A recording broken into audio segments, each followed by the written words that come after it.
Man, 36 years. I've quit a lot of things.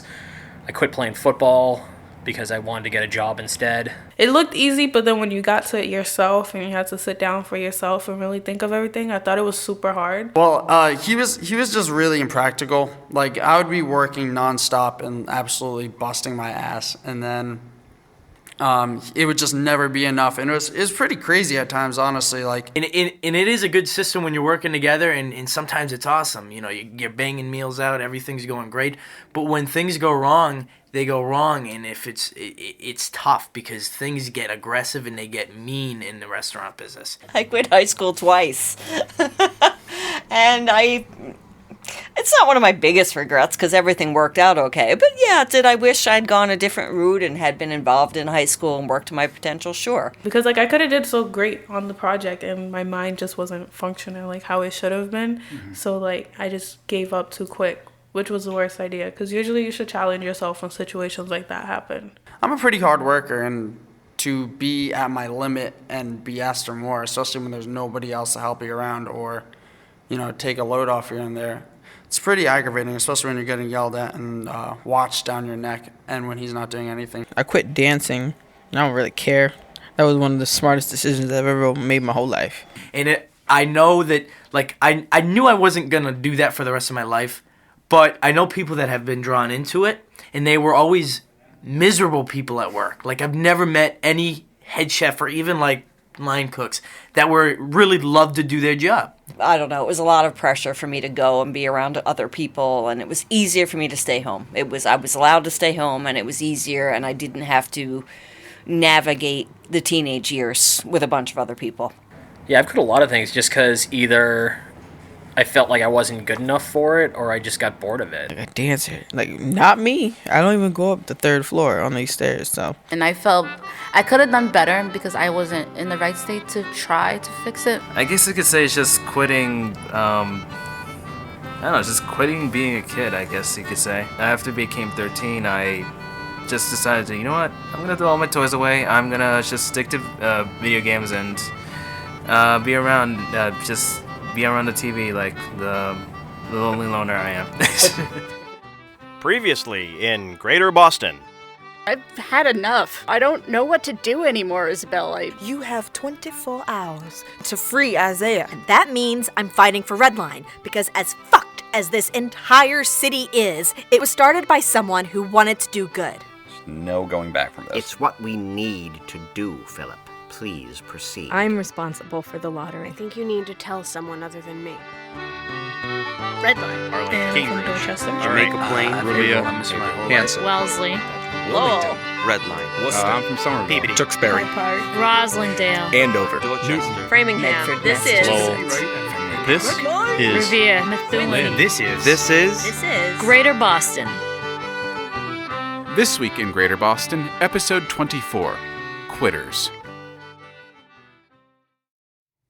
Dear Dmitri and Nika, it is a strange thing to compose a letter when one is dead. Although I'm not actually writing it yet, I have a method for doing so should the opportunity present itself. A pneumatic tube that I appear to be psychically linked to through methods I don't understand, nor care to understand. They hint at a level of mysticism I don't personally subscribe to. Yes, despite the fact that my relationship to the corporeal universe seems contingent solely on my spiritual connection with some sphere of crystal Kabbalah, I choose not to believe in that connection. It is an interesting paradox. But a paradox is precisely what brought me here. This very letter is a paradox, as all letters are. The process of writing a letter translates your thoughts for others to consume. But thoughts are not finite. Not even mine. Thoughts are complicated, and letters often fail to transfer their meaning fully. I twice previously attempted to send my thoughts to Nika. The results were mixed at best. So I'm taking my time, attempting to be more like myself, my former living self. You see, I've done something I regret. I gave up on something important. Life. I gave up because I was uncertain if I would live. And in giving up, In choosing to die the way I did, I continued on in a form of life I find most unpleasant. I'm here, but also not here. More of a utility than a person. In this state, I'm able to see more and do less. Seeing more offers me perspective that broadens my ability to create plans, but in my limited state, I'm barely able to act on those plans. The few attempts I've made to create order have done nothing but create more chaos. Have my actions made things worse or better?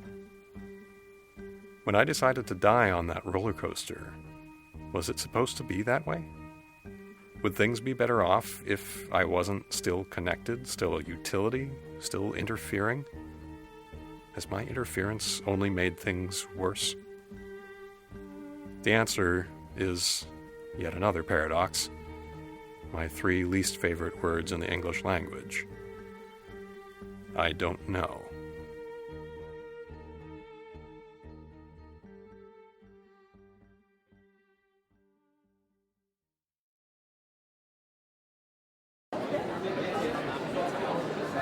Hello, everyone. I have a prepared statement. I will not be taking questions. I have an announcement about our ongoing investigation into the attack on the Octagon Wood wedding. Yesterday afternoon, we took a second suspect into custody.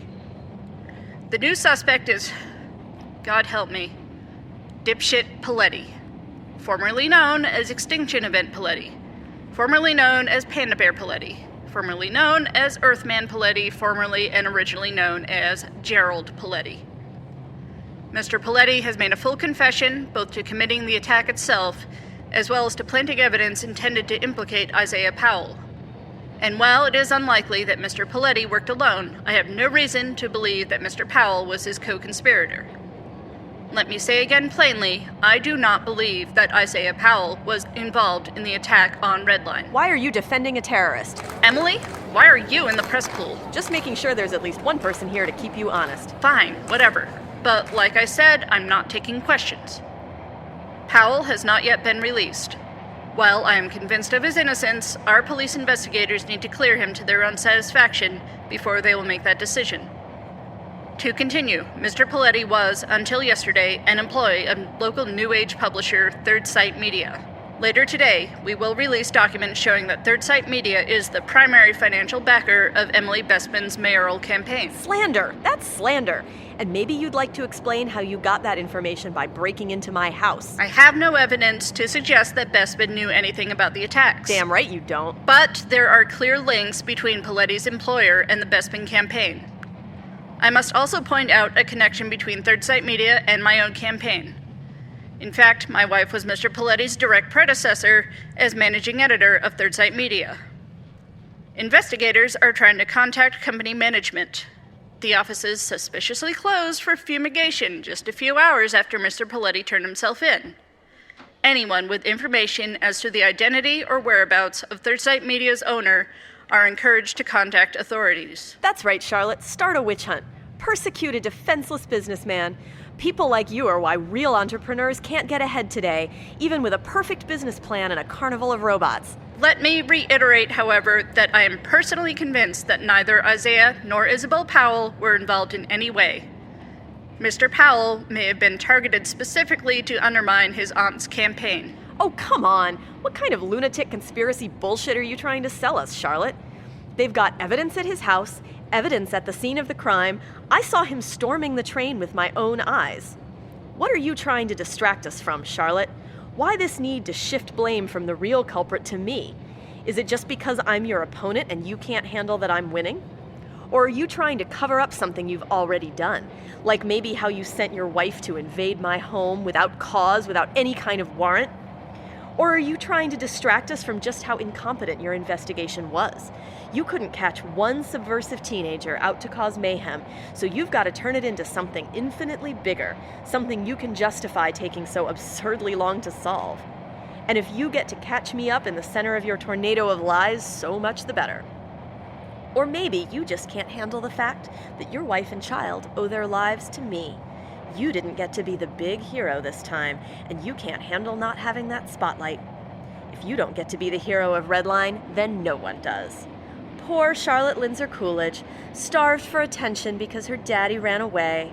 What would you even do if you found him, Charlotte? Fawn all over him? Beg him to come back, to still love you? Well, when I find him, that's sure as hell not what I'm gonna do. When I find him, I'll make him pay. Find who, Emily? Citizens of Redline, this is your mayoral candidate, Isabel Powell. The city of Redline has taken my nephew, Isaiah, into custody on wildly insufficient evidence, accusing him of the Octagon Wood Boston baked bean fiasco and other attacks on Redline. I see this as a blatant attempt to silence my political campaign. How did she get control of the intercom? But I will not be silenced. I want every one of my supporters, every single citizen who believes in what I stand for, to lock your rail homes and forbid entrance to any commuter. Nobody shares your home until my nephew is released. I know he's innocent. If you believe I am your next mayor, then you'll believe his innocence too. Nobody is welcomed in our homes until we feel welcomed inside our own city, treated not as prisoners or a political pawn, but as a proper citizen with all the rights we are entitled to. It's time to stop being so friendly and remind people what happens when we get pushed too far. Good day. Well, what do you have to say to that? Oh, God. This is... The Tree of Tales. She remembered it just then, in that moment. A dream she'd had, a dream she'd woken from that very morning. Her old oak tree sprouting from the rusting wreckage of a broken-down train.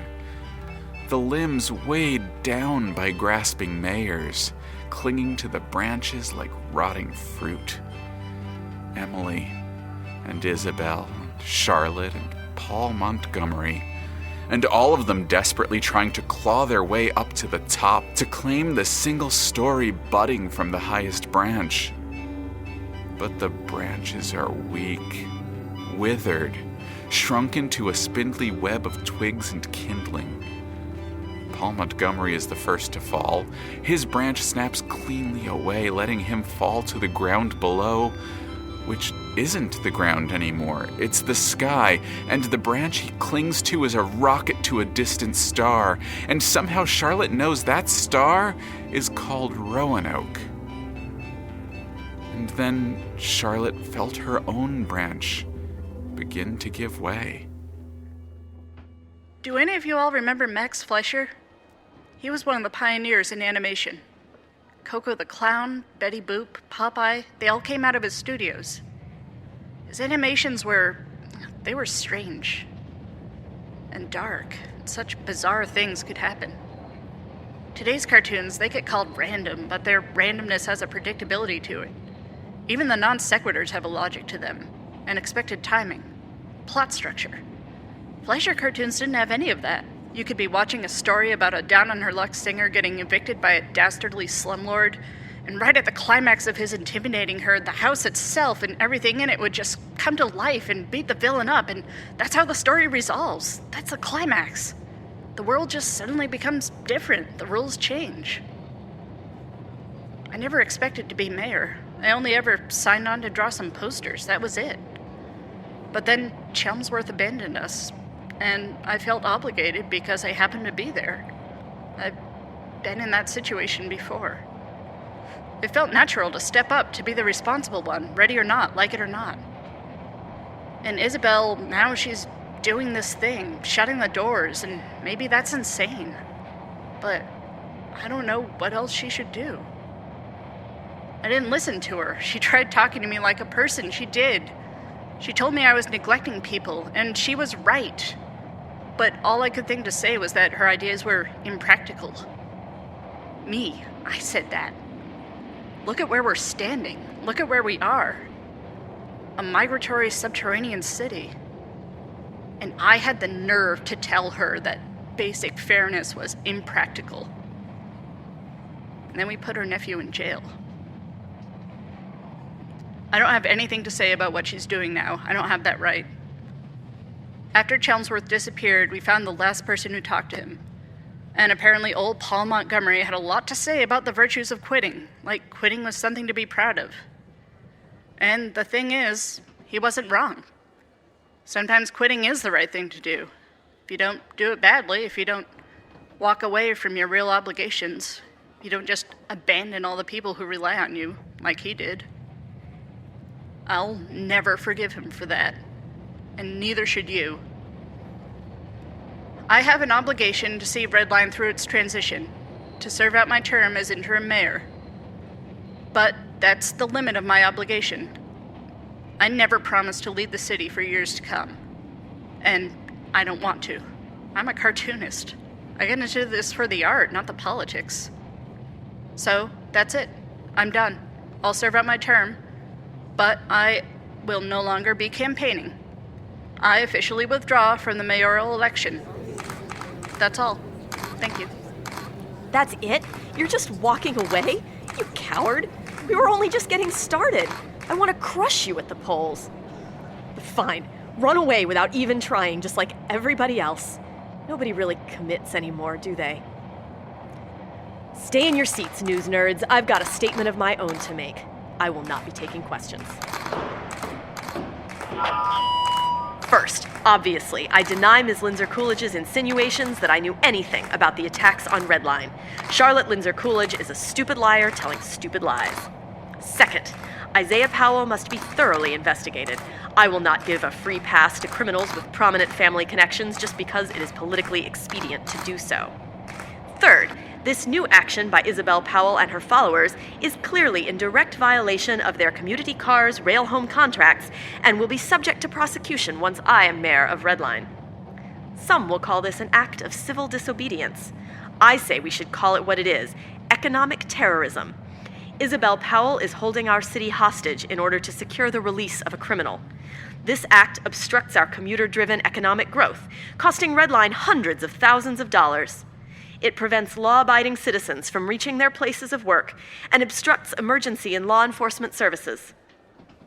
I will take steps to relieve some of the congestion created by the community car lockdown. Although I do not live in a community car and have no obligation to do so, I will move temporarily to an off-site luxury hotel so that I may open my rail home doors to residents and commuters alike. My heart-shaped sugar cookie with pink frosting and sprinkles Ethan will remain to welcome guests into our home and instruct them in fascinating cheese-making processes. Be sure to say hello. I heartily encourage all my supporters to open their doors to respectable citizens. We will not allow our city to be cowed by terrorists. Thank you. And vote Emily Bespin for mayor.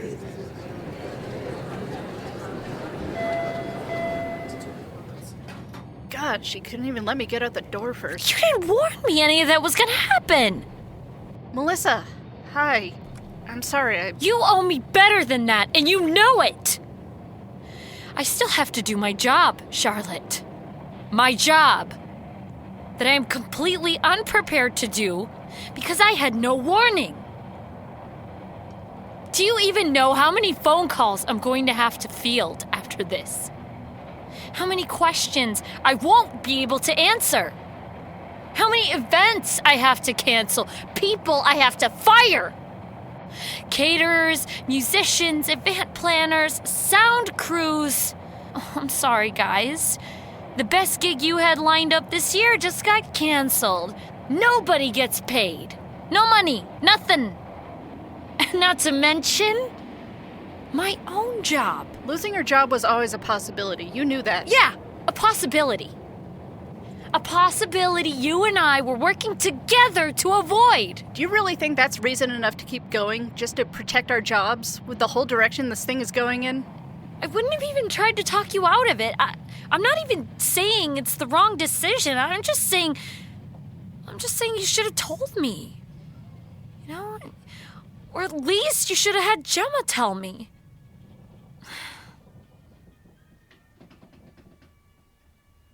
Gemma could have told me, right? Not really. You did tell her you were doing this, right? Not yet. Oh, Charlotte.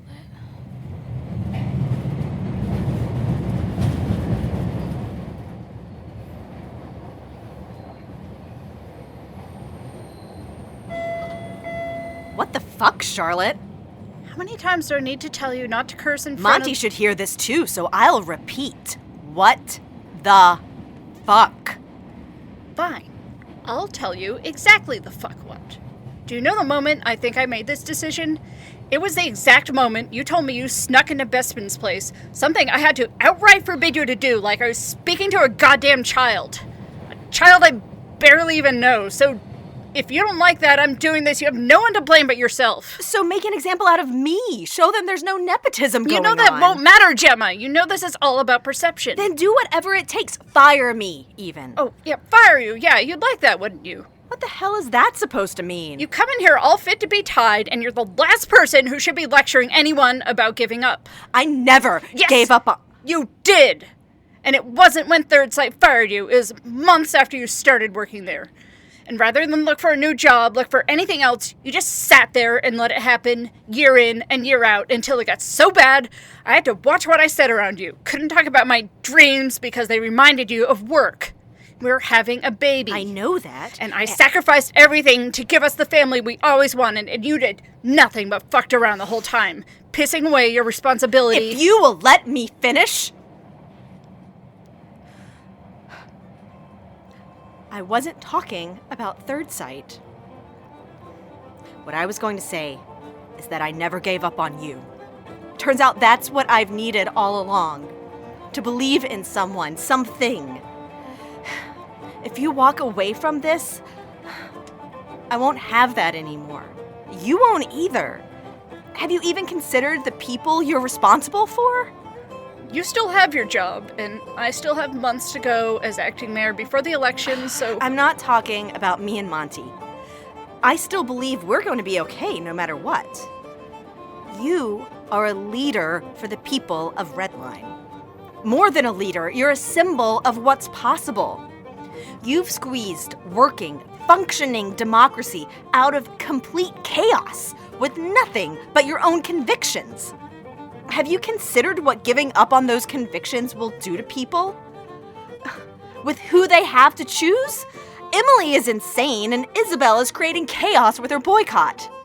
Maybe chaos is what we deserve. All of what you did came from chaos. I didn't do enough. Yes, I worked hard. I worked too hard probably, but Isabel's right. I never thought to talk to her or anyone else different from me. I just assumed I knew it was best. It's amazing things aren't worse than they are now. Things are about to get worse. It'll be inconvenient for a time, but then it'll pass for us. It's not that easy for her, many of her followers. Our little inconveniences, our sporadic little chaoses will never compare. When Isabel first met me, she tried to tell me that. I didn't listen.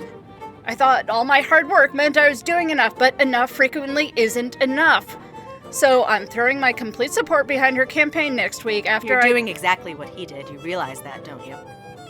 How dare you say that? What's the difference? The difference is he never dealt with any of it in the first place. Well, from where I'm standing, you're both quitting the moment things start to get really tough. Get tough? Now things are getting tough? This has always been tough. And I'm sure it was tough to rant like a loon and get thousands of signatures, but that patchy-elbowed motherfucker did it.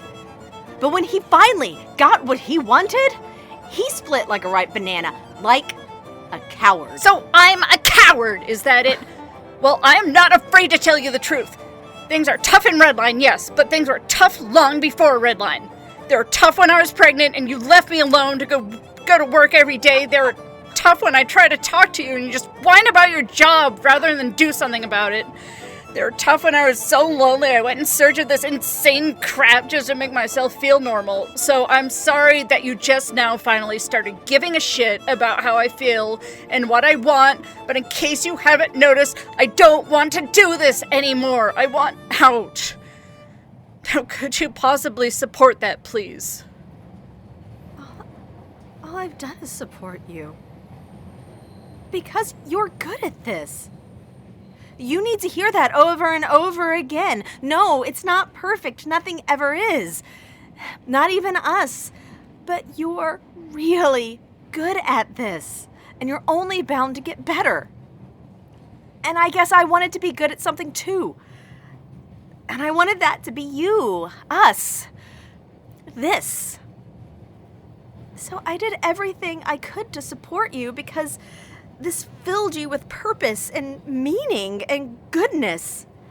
It pushed you into being someone I didn't realize you were capable of becoming. And I devoted myself to that person. In finding your purpose, you gave me someone to believe in. I don't believe in me.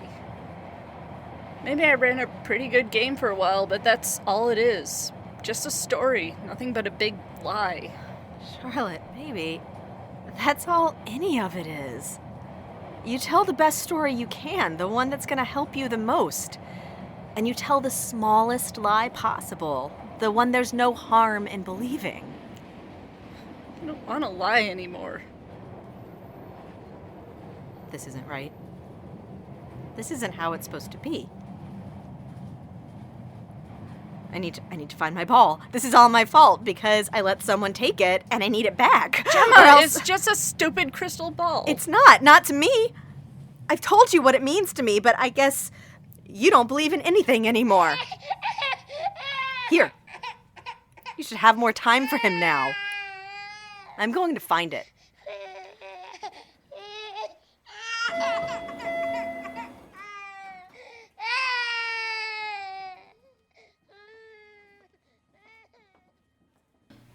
Do you think Boston is a racist city? Certain areas. I think Southeast is a racist city. Absolutely. In my opinion, no. I wouldn't call Boston itself a racist city, but every city has racist people, whether you want to believe it or not, whether they're in denial or not. We used to be, right? I mean, I guess everyone has like their own opinions, and you can't really like force people to like respect like who you are and what you do or anything like that. But someone I work with, an African American man, told me recently. We were talking about the election, and he was talking. All his family is from the Carolinas, North and South, and he said, you know, up here it's not racist. And then he corrected himself. He said, well, what it is it's hidden up here. A racist cult, a racist area, Charlestown too. I think we all have, like, Boston's pretty great all around, and then you have those little alleyways you walk past and it's like, what's that? Oh, it's a racist Southie person. You know, it's like the Goonies, you know, they're just there. So I don't think so. I mean, I guess I've never really asked a lot of people, but as far as like seeing racism, I don't think it's really as big of a problem here as it is in other parts of the country. And he said, but down there, you go down there, and it's in your face. There's no denying that there's racism down there. So I experienced it in high school a little, but it wasn't in my face. It was like, is this racism? I'm not sure. I think it is.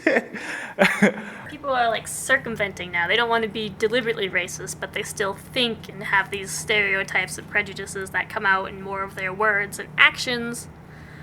Yeah. Rather than, you know, they're deliberately being derogatory. Overtly racist? I don't think so, but it's probably getting more so every day. I think being a college town, a lot of people are trying to be, you know, politically correct and act like they're all a bigger fan of equality, but deep down under people's skin, like over their false persona they put up, there's definitely some racism and some sexism. And there's only 2 black families on my street, and then there's a Spanish family, so there's like 3 black families. You have some places where you go in the mall too, like any mall, and like people just automatically think like, oh, this person's gonna steal, or like, oh, this person's up to no good, or just anything like that. It just... Because I was born and raised here, so I feel like I understand the people. You can have like one person out of many, but not everybody should be blamed for that one person action. Boston as a city, not really, but we do have very racist people in Boston that you can come encounter with. It's like the city's here, and then you drive to the countryside, and they're still in the country. When we have parties, we have to be like, sometimes be quiet because the people will call the police really fast on us. I mean, every city has their problems, right? Every state has their problems, whether it be with race or anything else.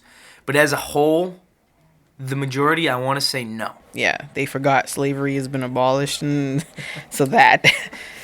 I mean, you can't ever like talk back to people like that. Kind of just have to let them be like how they are, and you just have to be how you are. You can't let anything affect you, really. Just got to keep moving forward. I've referred to myself as a utility in this letter, and I feel I must explain. I've been used by a man who intends to advance his own career and status in this world by manipulating the abilities my unique position grants him. I've done this because he has used my emotional connection with Michael against me, and I believed the information he required did little harm and amounted to little consequence. The man who is using me views the world much like a game, and so I will refer to him as my opponent. The game that we are playing is directly affecting the lives of others, and if we extend this metaphor, the same can be said for all of us. Our opponents are whatever obstacle life chooses to throw at us at any moment. The mistake many of us make in attempting to overcome these obstacles and vanquish our opponents lies in thinking that it is solely a personal matter. You versus your obstacle, you versus your opponent. When you play the game, other players are affected. You cannot win chess without sacrificing pawns. Even my opponent seems to believe that in creating more chaos, he can control chaos, harness it to advance his own status in the world. What he fails to realize is that even as he schemes and plans, the gears he's forcing forward may circle back to grind him up. So what role do we play in our individual games? Do we go on the offensive and actively resist? Or do we simply surrender to chaos, knowing our attempts to control it are ultimately useless? Chaos cares little for endless strategy.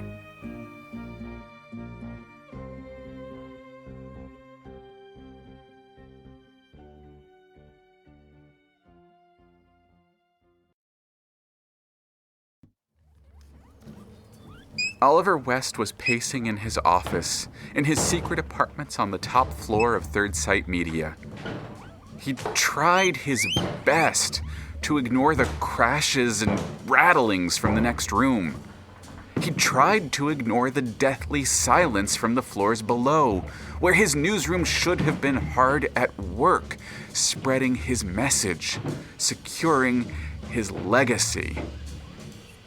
Couldn't understand how it had come to this. Nika in the wind, Phil questioning his decisions more with every passing day, and his most loyal sycophant in jail, confessing to crimes he'd been completely unaware were happening. His magazines shut down, tainted by their association with dipshit's guilt. But it's all worth it. It's all working. I'm winning. And that girl, that poor girl, in the hospital with burns across her back. Lindsay Coolidge quit the race, much sooner than expected, thanks to the inspired invective we sent with Bespin to that press conference. And Powell is tossing her entire campaign into the trash bin with this stunt on the commutity cars. So long as Bespin adheres to the script, her path to the mayor's office is practically assured. No one was supposed to be hurt. The beans shouldn't have been hot. The device had been mounted badly. There was a short in the wiring. An electrical charge ran through the bean canister for hours, superheating the contents until they were a steaming, molten mass, exacerbated by the high-pressure storage. No one had meant that to happen. Oliver hadn't meant that to happen. It wasn't my fault. Not really. An accident. And all in the service to the greater good. The greater cosmic plan. My empire will survive. Subscriptions were triple what they once were.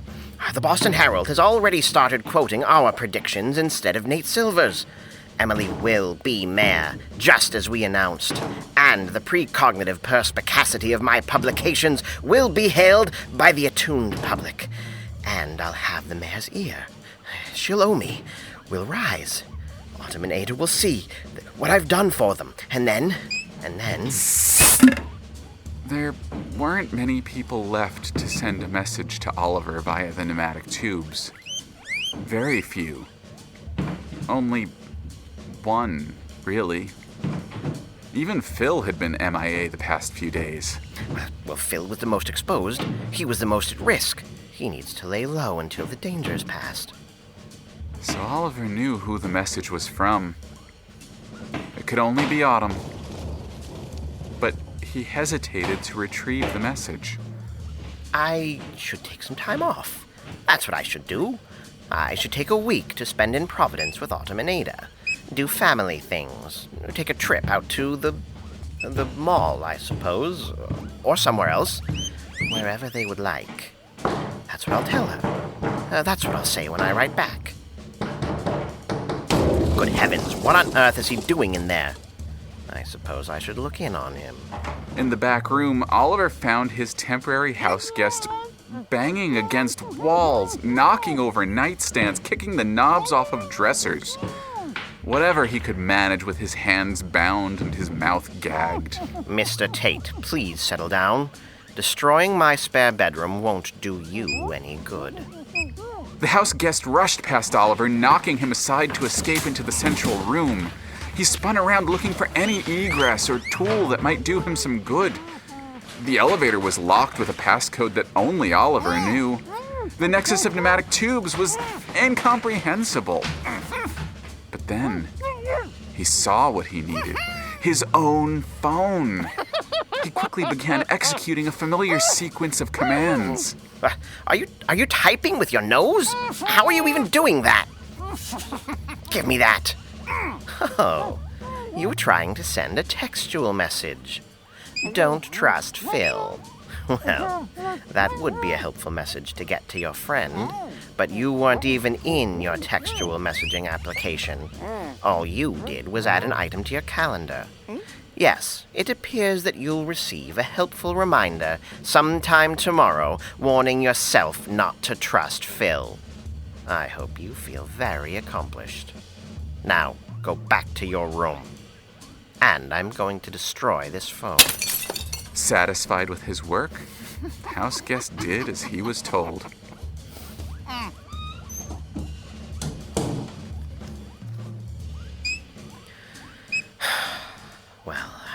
Well then. Yes, okay. Autumn. Oliver stepped across the room to the wall of tubes, the nexus of his vast network. Each tube was carefully labeled with its endpoint and relevant operatives. They'd all had operatives years ago, when this secret office had been occupied by more powerful men. Oliver used only a handful of them, and only one of them today. A tube labeled Providence, Autumn and Ada. And there sat the canister, so recently arrived, awaiting his attention. He took it in his hand. He opened it. Dear Oliver, the paperwork is enclosed. It is finalized, notarized, and stamped. I wish you had been there. I wish you had come to court. I wish you had looked me in the eye in the final moment, the moment our marriage formally ceased to be. But either way, it's done. The divorce. That's how we'll refer to it, I suppose. The divorce. First was the wedding, then was the divorce. 11 years on, I'm a divorcee now. And so are you. Well, technically, she's wrong, you know. I'm a divorcee, and so are you. She spelled it with 2 E's. The accented E and the unaccented E. That's specifically feminine. The masculine has only the accented E. It's different. They granted the child support terms I requested. You won't find it onerous. In fact, I asked for less than you've been sending us all along. I wanted it to be clear. You are meeting your fiduciary obligations to Ada. You are not supporting me. I think that's fitting. I've been awarded full custody, That shouldn't be a surprise. That's how it's been these past months anyway. By your own choice. I was hoping you'd fight me. On the custody, at least. I hoped you'd be there to fight for joint custody. Or visitation. But you weren't. You didn't show up. I won't deny you visitation, of course. Court or not, I would never deny you that. But you have to want it, Oliver. You have to ask for it. You have to make the choice to be in his life. What rubbish. What? Well, just rubbish. I'm in his life. Of course I'm in his life. Everything I do is for him. I know you're working hard to provide for him. I know you're sincere in that. But you're providing the wrong things. I'm enclosing a note from Ada. He would like to hear from you. But he'd rather see you.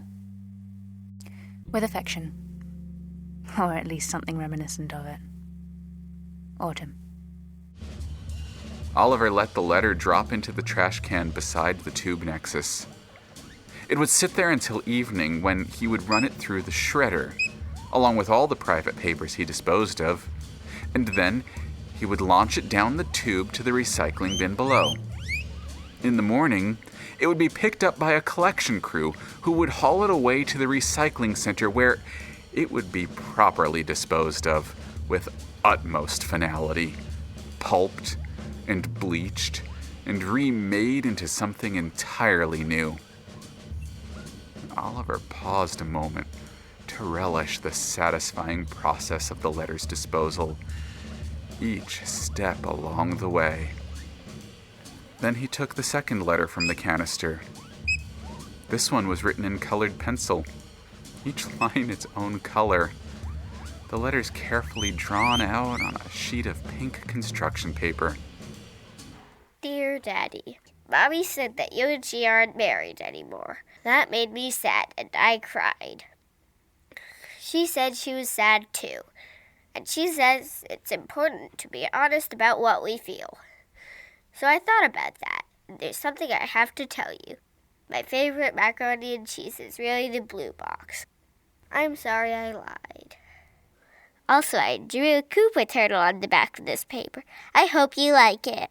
Also, I got 3rd place in my crunking competition. You should have seen me. I was magnificent. Love, Ada. Let me just sit down a minute.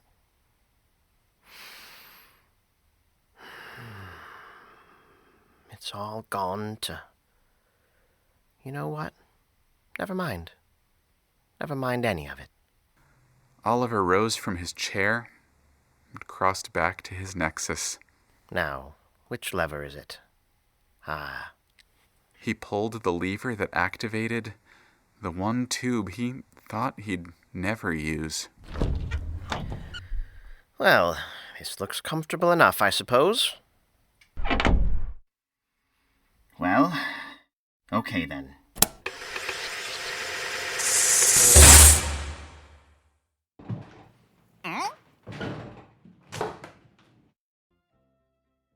What's a regret that you have, and why? Regret. Oh, everyone can relate to this. Dyeing my hair.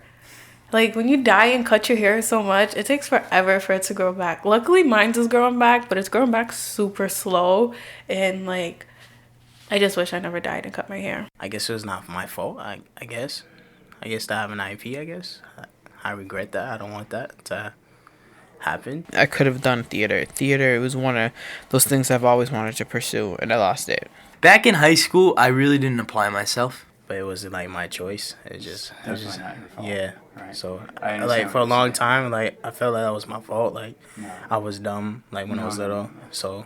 But you know that that's not the truth, right? Yes, I do. And I drank in school. Like I did things that like you shouldn't do. I mean, in retrospect, I did have a tough life at that point. The relationship I had with my mom. I don't know if I ever told you, but my mom passed away 3 years ago. Oh, I'm sorry. Yeah, and Oh, it's a sad one. Not spending more time with my parents before they died.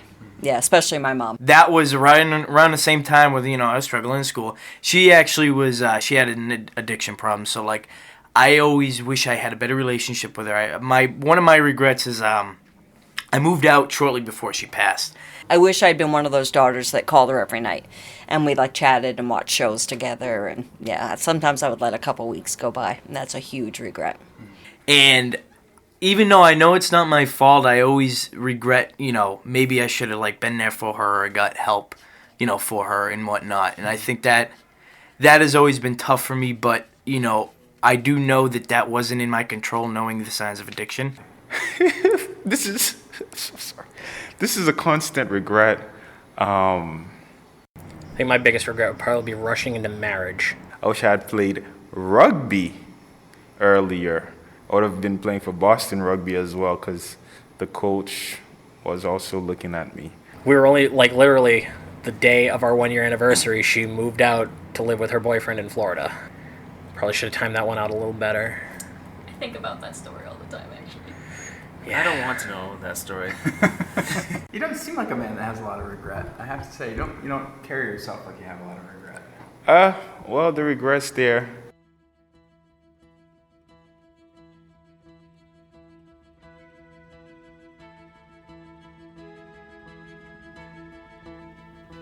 Have I done the right thing? Playing this game in the manner I've played? Have I made the right moves? Or was the right move not to play? On that roller coaster, choosing to remain alive would have meant surrendering control to uncertainty. So I died. But then my life extended beyond the parameters I previously believed possible. Certainty isn't certain, and knowing more has left me only more powerless. So, I've come to an answer of sorts, a conclusion, to this letter in the very least. I'm giving up on order. It has failed me thoroughly, and I am now attempting to surrender to chaos. I'm taking a page from Nika's book and casting a message in a bottle out into the void. This message, addressed to both of you. Most of the pneumatic tubes are internal, but there is one tube that leads to a private parking space in a parking lot outside of Third Sight Media. I will cast this letter out into the world and hope it eventually finds you both. This decision was made with extreme discomfort, but everything about my current condition is uncomfortable. In death, I've discovered my own personal hell. I can see order, but I'm forbidden to create it. I feel as if I'm being punished for who I am, for what I believe in. Nika and Dimitri, my beloved siblings, this message needs to find you. You need to find each other. You need to find Michael, and you need to find me. And you need to release me from this crystal ball and let me find peace. The world is a mess. Somewhere within that mess lies beauty. But I am no longer meant to be part of its design. With love and expediency, Leon.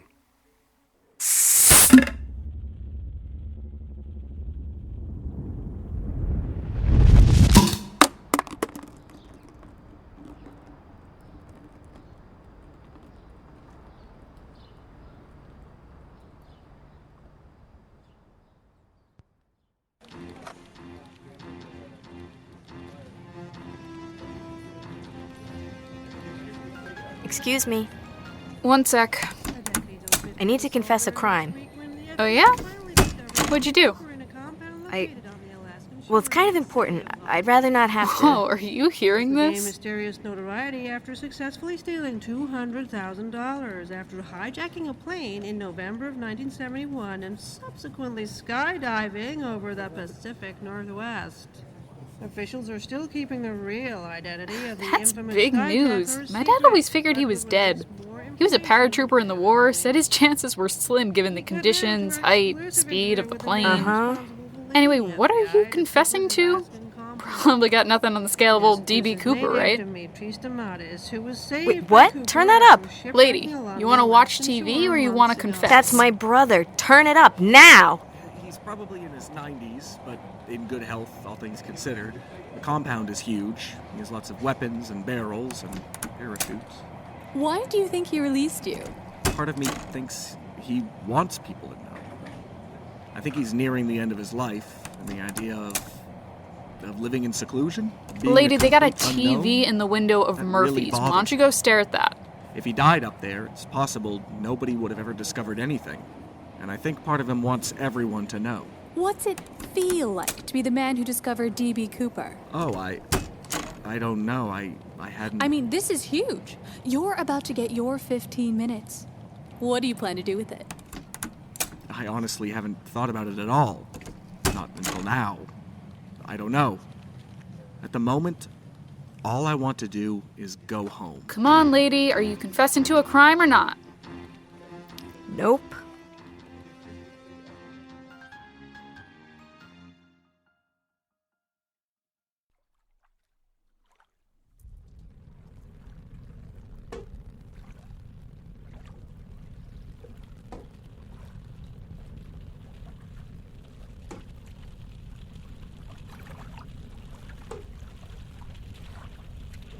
Every day, it feels like he wakes next to a roaring fireplace. He can feel the flames through the hull. That's how hot the island is, as if his boat were docked a mile from the sun. It's a mostly pleasant way to awaken, consistently warmed by an unseen force, if not for the odor. He puts on suntan lotion and his full body slicker before going out on the deck to fish for meals. There are schools that swim nearby, attracted by food debris that manages to fall away from the Spectacle Island fire, small collections of remnants not torched by the flame. Pollock, winter flounder, American shad, cusk, fluke, Atlantic cod. Each school swims with tiny differentials. A certain underwater bob or a specific whisk from a set of flippers, establishing who they really are as a community. What did it mean to be a fish among fish? Why travel in schools? Who was the leader? Where was he leading them? The winter flounders are the most recent species to appear. He likes them more for what they symbolize than their taste. The air was crisper again, and it was easier to be anchored to the endless burning island when the temperatures dropped. It takes him an hour to catch something, after which he debones, fillets, and heats his breakfast with his rod now leaning towards the island of fire. Something is clamoring against the side of the hull. Could be a large shell, even a large shellfish of some kind. He peers over the side. It's a bottle. A wine bottle, sealed with a cork. Trash. Both the bottle and the person who threw it into the water. He once lectured a tourist on a whale watch for the remainder of their shared trip after witnessing him dropping a Dixie cup into the waves. He's no longer welcome aboard any vessel owned or operated by the New England Aquarium as a result. One place among many where he is no longer welcome. There's something appealing about the insistence of that bottle. How it refuses to waver, how it fights the waves, lifting it, carrying it, hoisting it against the side of his ship as if some kind of bookend to the celebration marking its maiden voyage. He fishes it out. There's a note inside, or a letter. How antiquated, how cliché, how romantic. He shakes out the long letter and reads. Dear Dimitri, I read the letters you sent to Leon. From Oregon. From somewhere out in the ocean. I figured you'd have a nice little vacation. Figured you would come home. I just assumed you were as much of a coward as I am. At the moment you gave up on me? 12 hours from leaving forever. And you still tried to convince me to drop everything and run away. But after 6 weeks, 8 weeks, when it started to come clear that you had really gone this time, had really left us behind. But I'll do what you do when someone is out at sea. I will put it in a bottle and carry it along the red line to Charles MGH. I will toss the bottle out into the Charles River and hope that somehow it carries this message out to the right part of the ocean, wherever you are. I'm fucking pissed at you. Get this. Love, Nika. He lowers the paper. The silhouette of the Boston skyline wobbles in his blurred vision, buildings beaming orange from the rising sun. He thinks of his students. He thinks of Claudia. He thinks of Charlotte. He blinks once more, and it all snaps into focus. My God. It is time. It is time for my return.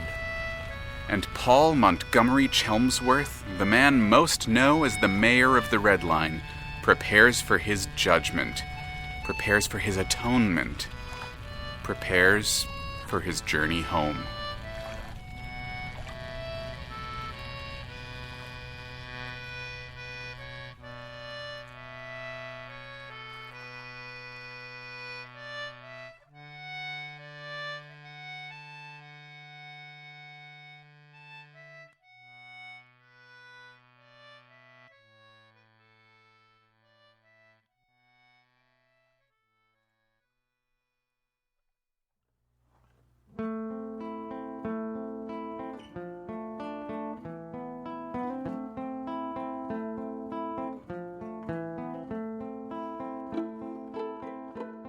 Greater Boston is written and produced by Alexander Danner and Jeff Van Driesen with recording and technical assistance from Mark Harmon. In order of appearance, this episode featured Braden Lamb as Leon Stamatis, Summer Unson as Charlotte Lindsay Coolidge, Sam Musher as Emily Bespin, Jessica Washington as Isabel Powell, Alexander Danner as the narrator, Tanya Milojevic as Melissa Weatherby, Lydia Anderson as Gemma Lindsay Coolidge, Mike Linden as Oliver West, James Oliva as Michael Tate, Beth Eyre as Autumn West, Kelly McCabe as Nika Stamatis, James Johnston as Dimitri Stamatis, and James Capobianco as Paul Montgomery Chelmsworth.